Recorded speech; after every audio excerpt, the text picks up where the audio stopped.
दोस्तों just road में एक दुर्घटना हुआ है जो कि टेलर पलट गया है और ये कोयले से लदा हुआ था और एक स्कूटी को बचाने के चक्कर में ये पलट गया।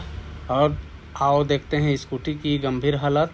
यह है स्कूटी जो कि साइड में खड़ा किए हुए हैं और स्कूटी की हालत देखिए दोस्तों, ये बुरी तरह से चपेट में आ गया है और इनके चालक को शायद अस्पताल ले गए हुए होंगे। अभी जस्ट देख रहे हैं, ये देखिए टेलर की हालत पूरा पलटा हुआ है। शायद गाड़ी के कंपनी वाले आए हुए हैं और देख रहे हैं, इनको पूरा इनके बारे में पता हुआ होगा तो देख रहे हैं। भाई देखिए बहुत बुरी तरह से पलटा हुआ है